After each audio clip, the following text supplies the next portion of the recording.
4-0 last year at the conclusion of the regular season and the NCAA tournament. So tonight I would suspect, Bill, coming into the game, most feel on paper at least that the West is an overwhelming favorite.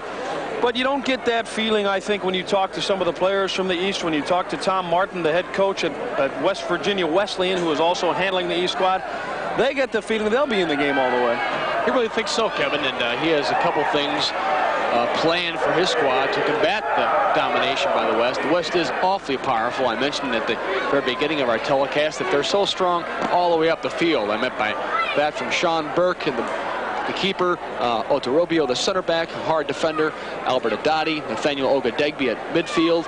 Up front, they have some gifted front runners, Pat Miller and David Fernandez. But what the East wants to do with a couple of their more gifted players, namely Amir Ali and Aiden McCluskey, is occasionally slow the pace of the game down and not allow players from the West to do any damage with their overlapping runs. And he said, Coach Pat Miller once said that before the game tonight, that if they give these players the opportunity to go forward into all kinds of space, we'll really be in trouble. So we're going to try to combat against that. And there's not much doubt about that. The West has a high-powered unit. As you take a look at the East, and the head coach, Tom Martin, who coached West Virginia Wesleyan to the NAIA title this past season. They had a very strong team in the NAIA and probably could have competed with a lot of the Division I schools. And they were definitely a powerhouse in the NAIA. So the East will wear the red, trimmed in white, and the West will have the black and white jerseys.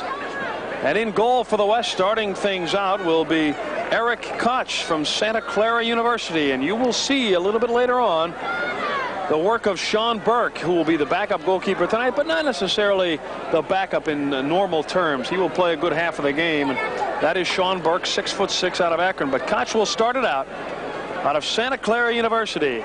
A lot of schools represented tonight. Only the University of Connecticut with 2 players in the game. And there is the opposing goalkeeper for the East squad, Jim Leahy out of Brandeis University, just 5'11", and he will be in the nets, and it will be a formidable task for him, Bill, if things get going here in the West's favor, that he will have to keep them out of the cage, and it's going to be a task for him all night long. Right off the bat, the East controlling, and now the West taking possession near midfield. A very dominant squad, this West team. A lot of high-powered offense, and I think that's where they have the advantage more than anything, is the front line. They've got some forwards that are used to putting the ball in the net, whereas the East, they'll have to do it with a lot of team effort, and they don't have the individual skills, I don't think, up front that the West has. They don't, Kevin, and Coach Martin told us before the game that they can't get in a real running match forward-wise. They don't have the power up front on the forward line. They're more gifted in the back and at midfield. You saw Amir Ali. He wears number 4 in red, and he is the Herman Trophy winner, the collegiate soccer equivalent of the Heisman Trophy. And there he is, heading the ball forward for the East, but it goes over the sideline, and it will belong to the West. But keep an eye on Amir Ali, because he's one of the more gifted players out of Columbia University in his hometown of Brooklyn, New York. The long throw-in from Bob Moreland. And the West trying to control at midfield, but the first whistle of the game, and it goes against the West. So the East controls with David Macer out of Rutgers University. Coming to the near side, his pass ahead for Aiden McCluskey, and he will see a lot of action tonight. Eric Myren trying to cross it, and the first shot of the game is wide of the mark from Brian Vernon out of the University of Virginia. Good season for the Cavaliers down in Virginia, and here's another look. Here's the play developing again, Kevin. Eric Myren, as you mentioned, on the left wing. This is a good through ball to the near post, and Brian Vernon there ran onto it very nicely. Number 10, Brian Vernon, he played at the University of Virginia, had 18 goals this year. That's a very, very formidable senior year for Brian Vernon. He plays very nicely along with Jeff Gaffney and George Gelnovich for that Virginia squad. Bill, you probably won't see a better opportunity wasted than you saw on the very first opportunity for the East, because Vernon, who was a pretty accurate shooter, getting in behind the defense, getting a good pass, and still not quite balancing himself right in order to get a good, effective shot off. It was a good ball by Eric Myren, too, Kevin. He had some space. He just laid it off into the opening so that his teammate could run onto it. Good work by the East. McCluskey for the East to midfield. And the first call goes against the West here, and that is a tripping violation. Whistle against Ogadegbe out of Alabama A&M University. Fine midfielder for Alabama A&M. Boy, they've been a power the last few years. Always in the South, Kevin. They perennially have battles with Clemson in the South District of the NCAA. David Macer with a long looping pass ahead. Downfield for Myren, giving chase, but he can't get to it. It rolls over the end line, and it belongs to the West. So Myren with a full-length sprint just couldn't quite catch up with that long pass, and another dangerous opportunity for the East, Bill. I'm a little surprised. It was. They flatted it behind the backs, Kevin. That was the key there. But then you saw the job of the sweeper, number 2, Adebari Oltarobio.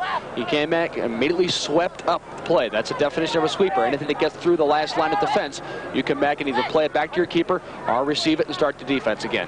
So the West now in possession with Oltarobio and his cross-field pass as the West trying to penetrate forward. Rob Moreland out of the University of Nevada, Las Vegas with a long left-wing pass, and here they come. Boy, this is a talented unit.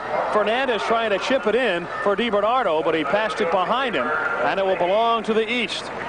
Koch flipping it outside to the near side. Aiden McCluskey, Farley Dickinson University. You won't hear much about that school, but McCluskey, one of the best players that ever came out of that university. He's an All-American, Kevin, the team captain. Last 3 years, he's from Ireland, and as I mentioned, right when we got started, Coach Martin wants him to be one of the players to slow the pace down. You saw him when he got the ball from the keeper. He immediately slowed down the pace, waited for some players to run into openings. Need somebody who could show some composure and some calmness. If it gets into a sprint end-to-end, Bill, can the East stay with the West? That might be a difficult task because they really have some really all-out sprinters who can really run onto some through balls. That's again what Coach Martin wants to prevent against, the long flighted through balls into open spaces where these talented players from the West run out of midfield and off the wings. Oltarobio with a careless mistake, and it belongs to the East, and very quickly they put it inside to Vernon. And the East trying to give and go, but a whistle goes against the West, so the East will control deep in the West territory.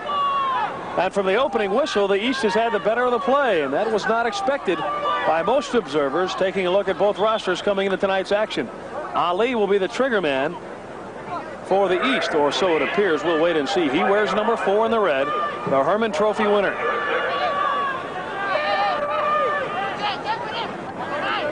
There you see Aiden McCluskey standing behind the free kick alongside Brian Vernon. There's number 4, Amir Ali. See what they do with the set piece, Kevin. Number 6, Aiden McCluskey standing alongside. Ali will indeed be the trigger man. Now he runs past, and here they come with a shot by Vernon, blocked by DiBernardo, and here he comes back for the West. Little Paul DiBernardo out of Indiana University, the runners up after winning the national championship twice consecutively. Here's Ukpodu. A fine defensive maneuver on the side of the East from Leslie Farr, and it will control to the East. Yeah, DiBernardo, Kevin, so instrumental in that Indiana squad the last 4 years. As a matter of fact, he scored a splendid equalizing goal. Free kick set up by John Stolmeyer to draw Indiana level. And I thought at that time they might have got back into the game, but Clemson eventually emerged victorious. Sean Fryatt with a pass outside for Kieran Coffey. Now he headmans it upfield. And the West controls at midfield. Now they lose it momentarily to Ali, but the West able to regroup. Now they lose it back again. The East taking control once more, but it's intercepted by Rawoski on the far side, and his pass for Ukpodu is too far. Leslie Farr for the East controlling. And they bring it to the near side. A difficult maneuver there for David Macer, but he holds it in. Back again to Leslie Farr out of West Virginia Wesleyan, playing for his head coach tonight, as he did all year long. The West controlling momentarily with Ukpodu, now Radwinski. And here comes the West. Good rush for them, one of the few they've had in the opening moments of this game. Long cross by Radwinski for Fernandez. Nice pass back for DiBernardo, but he couldn't hold on to it. And here comes the East out of their own end with Eric Myren again. Ahead for Vernon, but he's tangled and DiBernardo takes it away, and the obstruction goes against the West. Good play by the left midfielder for the West squad, Kevin. Ed Radwinski really doing a nice job of starting the attack. Sean Fryatt with a long ball. It's headed across to the side, but Radwinski again outside for Fernandez.